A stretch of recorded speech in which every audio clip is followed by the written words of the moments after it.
இன்றைக்கி எங்கள் வீட்டில் ரொம்ப ஸ்பெஷலான சமையல் தாங்க. என்னடா அவரைக்காவை பிச்சுட்டு ஸ்பெஷல்னு சொல்கிறேன்னு பார்க்குறீங்களா? சைனாவில் எங்களுக்கு அவரைக்காய் ரொம்ப ரேராக தாங்க கிடைக்கும். எனக்கு பார்த்தோன்னே ரொம்ப சந்தோஷம். இதில் நாங்கள் ரொம்ப மிஸ் பண்ணுற காய் பொடலங்காய். பொடலங்காய் எங்களுக்கு கிடைக்கவே கிடைக்காதுங்க.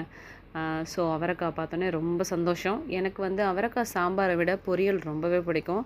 ஸோ டப் டப் டப்னு காலையில் ஃப்ரெஷ்ஷாக வாங்கிட்டு வந்த உடனே நல்லா செய்யலான்னு முடிவு பண்ணிட்டேன். இந்த மாதிரி ஒரு பொரியல் செஞ்சு பாருங்கள். எல்லோரும் இப்படி தான் செய்கிறாங்களான்னு எனக்கு தெரியாது. ஆனால் நான் செய்கிற மாதிரி உங்களுக்கு சொல்கிறேன். ஸோ அவரைக்காவை முடிஞ்ச அளவுக்கு நம்ம பொடியாக கட் பண்ணிக்கலாம். எப்பயும் போல் கொஞ்சம் எண்ணெய் ஊற்றி கடுகு, உளுந்தம்பருப்பு, கடலப்பருப்பு போட்டு கருவேப்பிலை போட்டுக்கோங்க. வெங்காயம் அதுக்கு கொஞ்சமாக போட்டாலே போதும். வெங்காயம் நல்லா வதங்கின உடனே காயை போட்டு மஞ்சத்தூள், உப்பு போட்டு ஒரு 2 நிமிஷம் வதங்கட்டும். அதுக்கப்புறம் சாதாரணமாக நம்ம வீட்டில் இருக்க குழம்பு மிளகாத்தூள் போட்டு ஆட் பண்ணி தண்ணி ஊற்றாமல் அப்படியே சிம்மில் வச்சு மூடி வச்சுட்டு அப்படியே பூ போல் தேங்காய் பூ போடுங்க. நான் கொஞ்சம் தேங்காய் பூ அதிகமாக தாங்க போடுவேன். போட்டுட்டு சூப்பரான அவரைக்காய் பொரியல், கூடவே தொட்டுக்க சாம்பார் இருந்தால் சூப்பராக இருக்குங்க. ட்ரை பண்ணி பாருங்கள்.